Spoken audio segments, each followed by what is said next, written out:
going to begin by talking about baselines.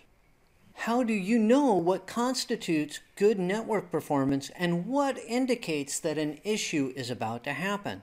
This is where baseline documentation comes into play. Baseline documentation provides a snapshot of the network when it is running efficiently, at least hopefully when it's running efficiently. Baselines are usually kept as a log file. At the minimum, baselines should be established on CPU utilization and network bandwidth utilization. You may also basemark other functions as you deem them to be relevant. Network administrators should perform periodic tests against the baseline to check to see if the baseline has changed. They will change over time.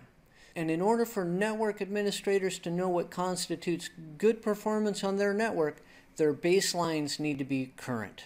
You can use Window Performance Monitor to help establish the baselines for your network. Let's talk about some of the items that should be considered for baseline reports. First up is network device CPU utilization. Knowing the CPU utilization on a piece of equipment can help to determine when a network device is going to fail. If your CPU utilization is constantly at 100%, you know there's a problem. That problem may be that it's going to fail, or it may be that you need to install more network devices to take care of a growing network. But you won't really know that if you're not baselining the CPU utilization. Network device memory utilization should also be baselined. It can help to determine when it is time to expand the memory of a network device. A good item for baselining is bandwidth utilization. This can help to determine the overall health of a network. It can help to determine when network segmentation should occur. It can also help to determine if a network device is about to fail, particularly if it's creating a storm of data. Baseline utilization reports can help identifying when a security breach has occurred. You might want to consider baselining your storage device utilization. This can help to determine when storage utilization has become a bottleneck on the network, where your storage device is actually causing the network to slow down because there's too much data being pushed into it. Which means that baselining your storage utilization can help determine when to increase the storage capacity of that network. You might also want to baseline your wireless channel utilization. This can help to determine how saturated the wireless channels have become. Once it's been determined that your wireless channels are saturated, a new wireless access point can be installed to alleviate the pressure, and then you need to create a new baseline for wireless channel utilization. This baseline can also help to determine if there is unauthorized wireless access occurring on your wireless network, especially if there is utilization on a channel that is not supposed to have any utilization. Now let's move on to analyzing reports. Before we talk about analyzing reports, let's talk about log file management. Log files can accumulate data quickly, and unfortunately, some administrators only review log files after a major problem has occurred. In most situations, this is a case of too much information at the wrong time. Good administrators will set the proper reporting levels with their logging software. They won't be logging all that debug information, that level 7 information, unless of course they're actively debugging a system or application. Good administrators will review log files and compare them against their baseline documentation. They do this to find issues while the issues are still minor and before they become major. Log files should also be kept and archived in case there is a need for historical data. When you do archive your log files, you should follow the organization's data storage policy.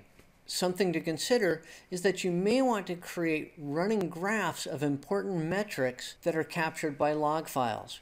Graphing the data gives a quick visual reference, making it easier to spot issues and trends.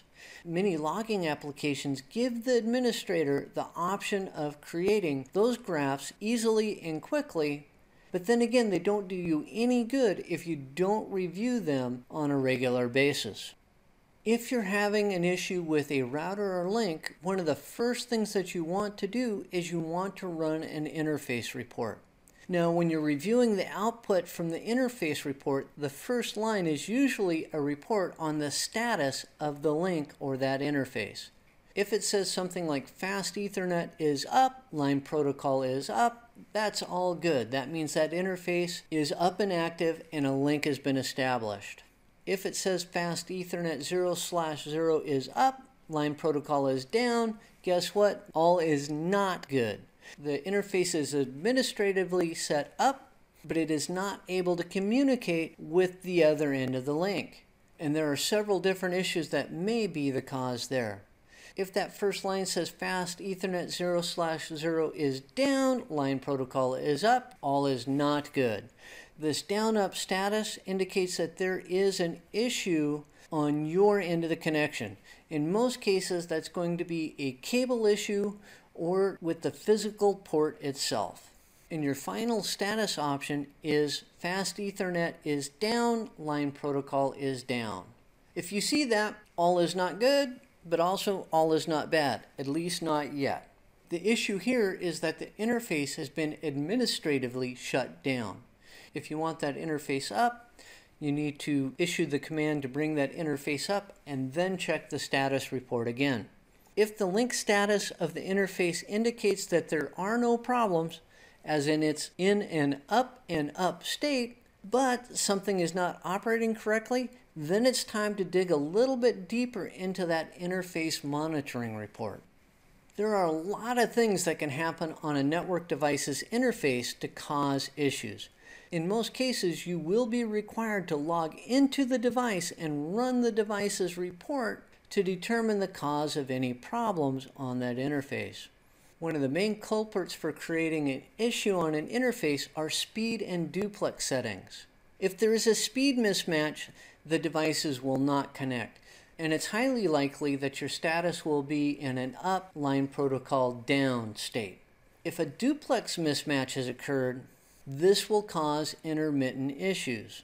You will need to look at the errors counter in the output or input reports. You also need to look at the counter for dropped packets. If the device is discarding incoming packets, then more than likely the device's CPU is being overutilized.